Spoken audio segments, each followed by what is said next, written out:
Jangan lupa subscribe YouTube channel Metro TV News dan jangan lupa nyalakan notifikasinya.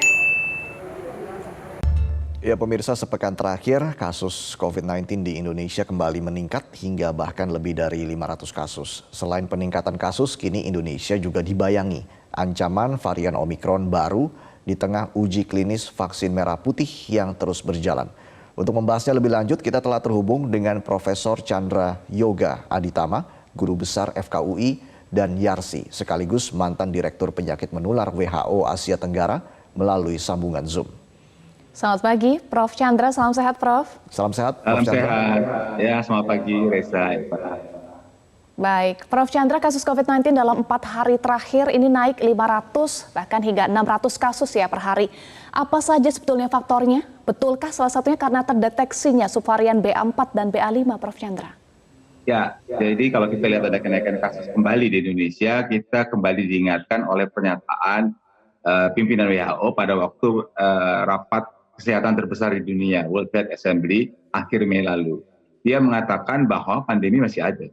Jadi memang pandemi itu masih ada sehingga kemungkinan fluktuasi itu masih kemungkinan naik turun seperti ini. Nah, jadi tepat sekali seperti pertanyaan Eva, bahwa kita mesti tahu persis sebenarnya kenapa terjadi kenaikan kasus seperti sekarang ini, sehingga kalau kita tahu maka kita bisa lakukan penanggulangan dengan maksimal gitu ya. Nah, memang betul ada 8 kasus yang BA4, BA5, tapi seperti juga Eva sampaikan, sehari kan ada lebih dari 500 kasus.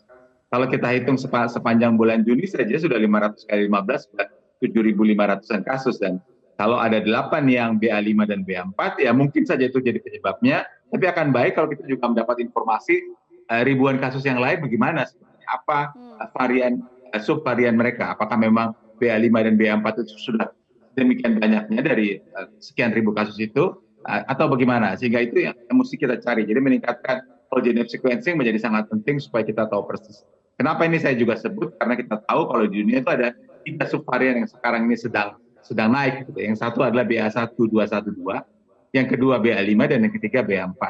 Memang BA5 itu lebih banyak dari BA4 kalau di dunia, tapi BA1212 lebih banyak lagi. Jadi saya sih usul konkret saja, whole genome sequencing ditingkatkan supaya kita tahu persis apa penyebab kenaikan kasus saat ini selain memang ada BA5, BA4. Kita harus sadar sepenuhnya bahwa perangai virus COVID-19 memang belum sepenuhnya diketahui dunia ya. Tentu kita berharap yang terbaik, tapi perangainya belum sepenuhnya diketahui dunia sehingga kita harus terus mengikuti perkembangan secara cermat dari waktu ke waktu.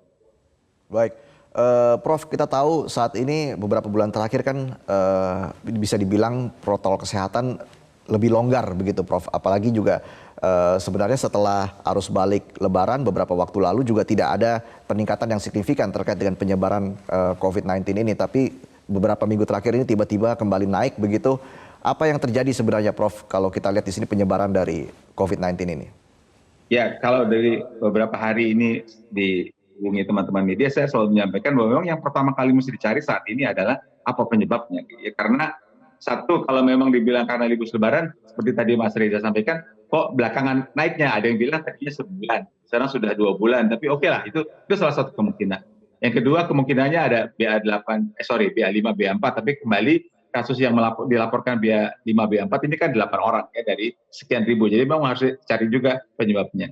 Yang ketiga, tadi disebut-sebut soal kita sudah ada imunitas, booster dan sebagainya. Tapi tadi kan kita dengar Pak Menteri Justin mengatakan bahwa booster itu akan bertahan sekitar 6 bulan.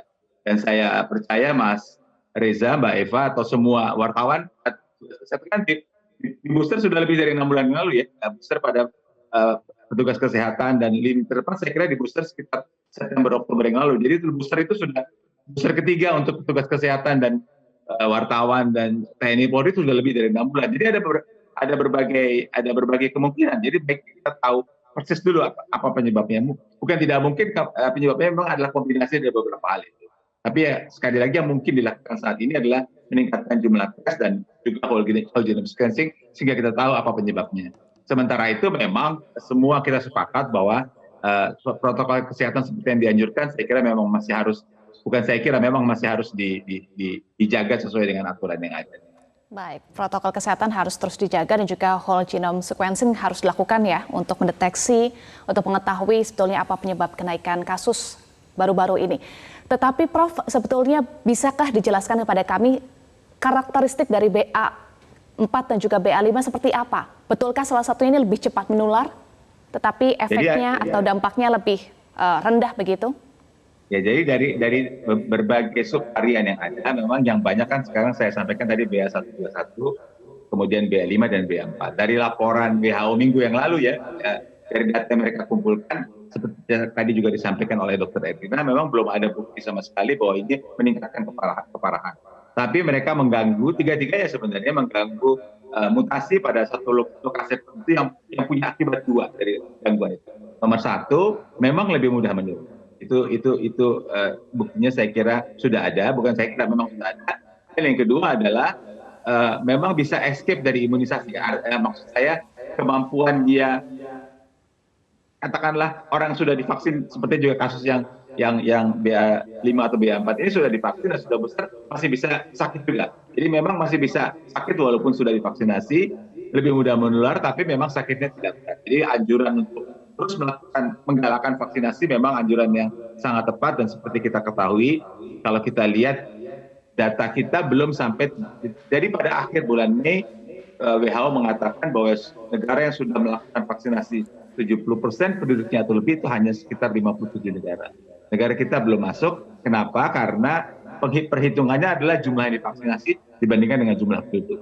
Kalau kita lihat website Kemenkes memang angkanya sudah lebih dari 80%, karena yang dihitung adalah jumlah yang divaksinasi dibandingkan dengan target 208 juta. Kalau dibandingkan target memang sudah lebih, tapi kalau dibandingkan jumlah penduduk memang masih sekitar belum sampai 7.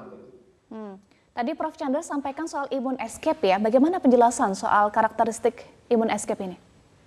Ya, imun escape itu artinya walaupun sudah divaksin, bahkan sudah di booster masih bisa sakit. Itu kira-kira seperti itu penjelasan sederhananya. Tapi walaupun tetap sakit, sakitnya tidak berat. Jadi saya kira kembali anjuran untuk melakukan vaksinasi sampai ke booster, bahkan kalau saya sih menganjurkan ada booster kedua untuk kelompok-kelompok tertentu, itu sangat valid karena bisa mencegah orang itu sakitnya menjadi berat.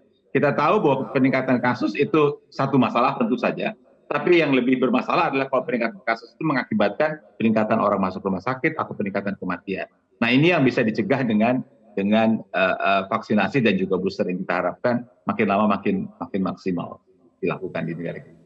Ya. Baik, Prof, terkait dengan pernyataan dari Menteri Kesehatan yang memprediksi puncak gelombang BA4 dan BA5 akan terjadi di pertengahan bulan Juli, begitu Prof. Ini antisipasi yang harus dilakukan oleh pemerintah dan juga masyarakat apa saja, Prof?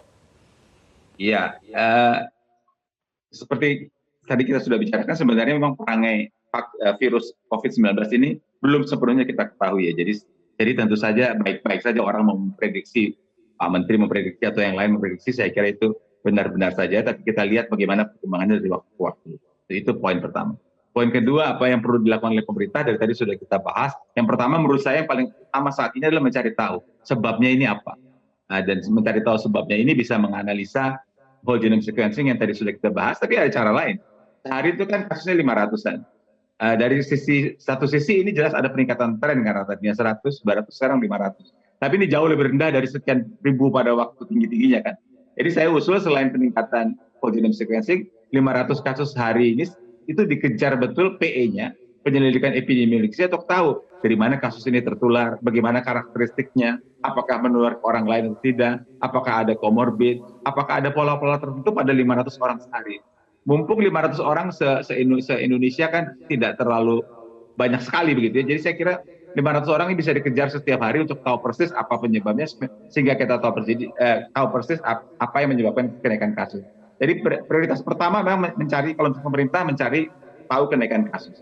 Prioritas kedua adalah bagaimanapun meningkatkan jumlah tes ya. Artinya kalau masyarakat melakukan tes, jumlah tes itu tersedia. Prioritas ketiga memang kalau saat ini seperti sudah dilakukan, menjelaskan kepada publik apa yang terjadi sehingga publik bisa mengikuti dengan baik. Itu untuk masyarakat, pemerintah. Untuk kita masyarakat saat ini sudah ada anjuran ya, artinya di dalam ruangan gunakan masker, di luar ruangan tidak perlu pakai masker kecuali pada kelompok tertentu. Saya kira itu harus dijaga. Tentu saja cuci tangan dan perilaku kesehatan tetap dijaga. Dan yang penting, walaupun tidak ada keharusan memeriksa tes, tapi kalau ada gejala atau ada kemungkinan kontak atau ada kecurigaan, baik untuk dilakukan tes saat ini. Walaupun memang tidak ada anjuran untuk seperti gambar ini bepergian nggak usah tes lagi, tapi kalau kita ada kecurigaan, segeralah tes. Itu akan jauh lebih baik.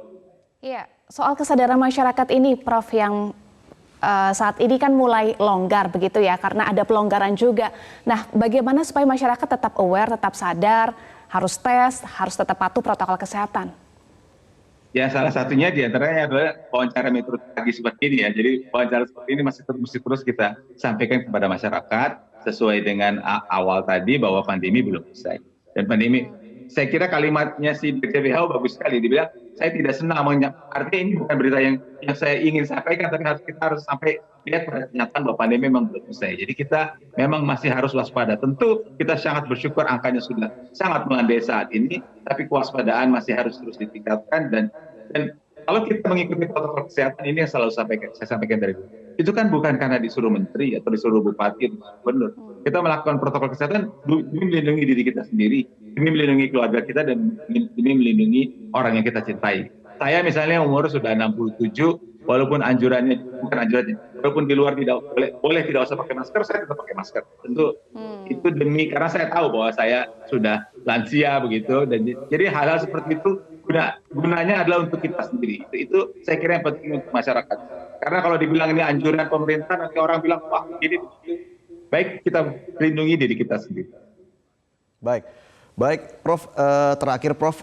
Saat ini dengan adanya perkembangan varian Omikron baru begitu, tapi di sisi lain kita juga masih menguji klinis vaksin merah putih, masih terus berjalan. Bagaimana melihat perkembangan terkait dengan uji klinis vaksin merah putih ini dan juga bagaimana peluangnya agar anak-anak balita juga bisa divaksin begitu, Prof? Ya, sekarang yang kedua dulu ya, yang balita. Saya kira sudah ada beberapa penelitian di beberapa negara memang kemungkinan penggunaan vaksin itu pada balita. Kita tunggu saja hasil penelitian ilmiahnya apakah memang memadai atau tidak. Itu yang pertama. Yang kedua, kita tahu kenapa. Jadi dunia ingin pandemi ini bisa dikendalikan tahun 2020. Kalau toh pandemi ini tidak bisa hilang sama sekali, paling tidak situasi emergensinya bisa ditekan. Dan itu tergantung dari 3 senario. Senario pertama, kalau variannya seperti sekarang ini. Nah, kalau varian seperti sekarang ini artinya, balik ke pertanyaan Mas Reza, vaksinnya masih bisa digunakan, bahwa mungkin mesti diulang, barangkali mesti diulang, tapi vaksinnya masih bisa digunakan. Itu senario pertama. Senario kedua adalah senario terbaik, kalau variannya makin lama makin lemah lagi, sehingga vaksin tetap bisa digunakan, bahkan tidak harus diulang-ulang. Tapi memang ada kemungkinan varian yang ketiga yang disebut sebagai worst scenario, di mana kalau ini terjadi mudah-mudahan saja tidak, virusnya variannya lebih baru, lebih mudah menular, lebih ganas dan sebagainya, sehingga vaksinnya mesti diubah. Tapi sekarang yang terjadi adalah best scenario. Dan kita berharap yang terjadi best scenario ini atau skenario terbaik atau best, jangan sampai terjadi yang ketiga ini. Dengan 2 skenario ini maka vaksin menjadi sangat valid. Karena itu uji coba vaksin yang sedang dilakukan, vaksin merah putih, itu kita sambut baik, mudah-mudahan dapat segera terwujud, begitu tersedia, sehingga ketersediaan vaksin menjadi jauh lebih mudah untuk kita anak bangsa. Walaupun memang sekarang ketersediaan vaksin dunia relatif jauh lebih baik ya. Kebetulan saya anggota SAGE anggota IAVG dari COVID yang setiap bulan kami rapat untuk melihat ketersediaan vaksin di dunia, dan beda sekali rapat saya pada tahun yang lalu dengan rapat saya bulan-bulan ini, di mana jumlah vaksin relatif lebih banyak dan kita bisa membagikan ke seluruh dunia dengan lebih leluasa. Vaksin masih merupakan modalitas utama. Jadi produksi vaksin dalam negeri sangat kita sambut baik. Baik, kita doakan bersama untuk uji klinis vaksin merah putih yang terus berjalan ini bisa lancar. Kemudian tadi disampaikan bahwa akselerasi vaksinasi harus terus dilakukan dan whole genome sequencing serta jangan sampai kendor ya protokol kesehatannya ya, Prof ya. Ya, betul. Terima kasih Profesor Chandra Yoga Aditama, Guru Besar FKUI, dan Yarsi sekaligus mantan Direktur Penyakit Menular WHO Asia Tenggara yang sudah bergabung bersama kami di Metro Pagi Prime Time. Salam sehat, Prof Chandra.